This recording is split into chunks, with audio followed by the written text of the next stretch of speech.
आइए देखते हैं अपना क्वेश्चन नंबर 8 ऑफ एक्सरसाइज 7.1। जरा ध्यान दीजिए बेटा, आपसे क्या कह रहे हैं, find the value of y for which the distance between p and q is 10 units. क्या मतलब है इसका भाई?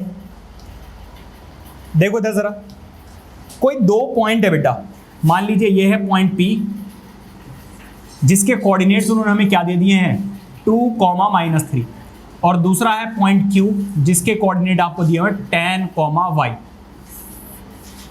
ठीक है, इन दोनों के बीच की बेटा जो डिस्टेंस है वो है 10 यूनिट्स। क्या है बेटा? 10 यूनिट्स। ठीक है, तो बेसिकली यहां पे लिखोगे लेट P क्या हो जाएगा बेटा 2, -3 एंड Q बेटा क्या हो जाएगा 10, y। बेटा डिस्टेंस फॉर्मूला क्या होता है, पहले हम एक बार वो लिखेंगे। डिस्टेंस कैसे निकालते हैं हम बेटा?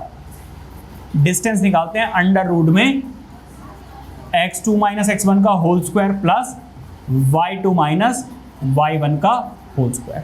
क्या बात समझ में आ रही है? अब बेटा जरा ध्यान दीजिए कि आपको ये जो PQ दिया हुआ है, PQ उसकी डिस्टेंस बेटा आपको दी हुई है। कितनी दी हुई है? 10 यूनिट्स। बताइए कोई दिक्कत? बेटा PQ की डिस्टेंस हम कैसे निकालेंगे? इस फॉर्मूले की मदद से निकालेंगे। कैसे बेटा? x2 - x1 का होल स्क्वायर। अब अगर आप इसको x1 और y1 मान लें और इसको बेटा x2 y2 मान लें तो इनका डिस्टेंस कैसे निकलेगा? x2 - x1 का होल स्क्वायर, मतलब 10 - 2 का होल स्क्वायर, और y2 - y1 मतलब y2 - y1। और बेटा y1 की वैल्यू कैसी है? नेगेटिव है, इसीलिए माइनस माइनस क्या हो जाएगा बेटा? प्लस। बताइए कोई दिक्कत? इसका square which is equal to 10। अब बेटा चाहो तो आप लिख दो स्क्वायरिंग बोथ साइड, या फिर इस अंडर रूट को हटाओगे उधर क्या लग जाएगा बेटा?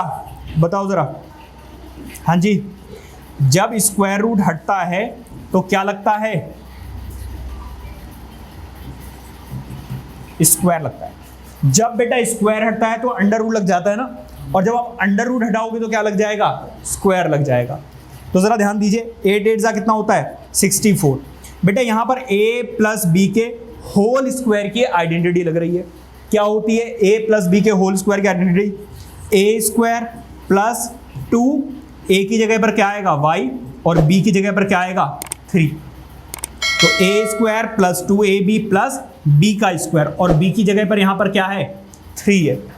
समझ में आ रही बात? यानी और 10 का स्क्वायर कितना होता है? 100। बेटा 64 एज इट इज रखिए, यहां पर y का स्क्वायर, यहां पर बेटा क्या आ जाएगा 6y, और यहां पर क्या आ जाएगा 9, और यहां पर क्या है बेटा 100। क्या बात समझ में आ रही है? बेटा एक बात जरा देखिए, 64 में अगर आप 9 ऐड करोगे तो कितना आएगा? हाँ जी, कितना आएगा? 64 में अगर आप बेटा 73, तो यहां पर प्लस का 73, और ये 100 प्लस में है, इधर जाकर बेटा क्या हो जाएगा माइनस। क्या किसी बच्चे को कोई दिक्कत? अब जरा ध्यान दीजिए, यहां पर क्वाड्रेटिक इक्वेशन बन रही है। कैसी बन रही है बेटा? Quadratic equation. और स्प्लिटिंग द मिडिल टर्म आपको बेटा बहुत अच्छे से सिखाया जा चुका है। तो यहां पर क्या आ जाएगा y² + 6y, और जब आप 173 में से 100 माइनस करोगे तो बेटा आंसर कितना आएगा? -27। क्या आएगा बेटा? -27। अब बेटा देखो हमें क्या करना है, यहां पर स्प्लिटिंग द मिडिल टर्म। जब स्प्लिटिंग द मिडिल टर्म करोगे तो बेटा क्या आ जाएगा 9y - 6y, नहीं सॉरी 3y -27।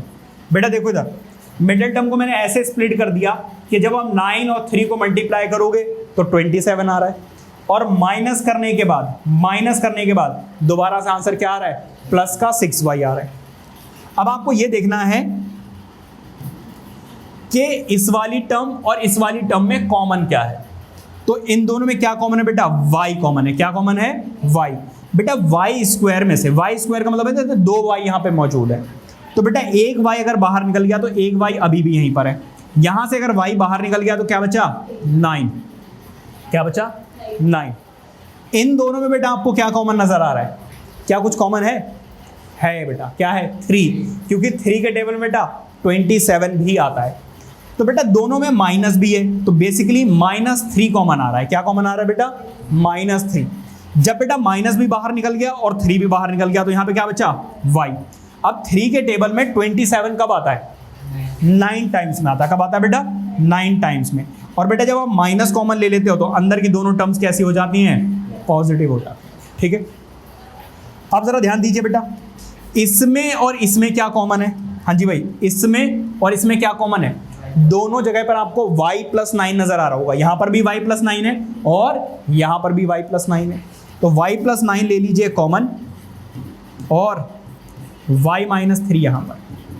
बेटा एक बात और, 2 नंबर्स को मल्टीप्लाई करके आंसर क्या आ रहा है 0 आ रहा है, तो या तो इसकी वैल्यू 0 है या इसकी वैल्यू 0 है। बताइए कोई दिक्कत। यहां से बेटा y की वैल्यू क्या आ गई -9, क्या आ गई, क्योंकि ये प्लस में है उधर जाकर क्या हो जाएगा माइनस, और यहां पर बेटा -3 है उधर जाकर क्या हो जाएगा +3। इसका मतलब ये है कि बेटा y की 2 वैल्यूज पॉसिबल है। कौन कौन सी, एक तो बेटा -9 और 3। सो उन्होंने बेटा हमसे क्या पूछा है, find the values of y। सो आ गया बेटा, वैल्यूज ऑफ y आर, यहां पे लिख देना बेटा, वैल्यूज ऑफ y आर कौन कौन सी बेटा -9 एंड 3। क्या बात समझ में आ रही है। इस तरीके से बेटा आपको क्वेश्चन करना है, इंपॉर्टेंट क्वेश्चन है क्योंकि कई सारे क्वेश्चंस में क्वाड्रेटिक इक्वेशन बन जाती है, तो वहां पर आपको स्प्लिटिंग द मिडिल टर्म का यूज करके इसको सॉल्व करना होगा। ठीक है, प्लीज नोट इट डाउन।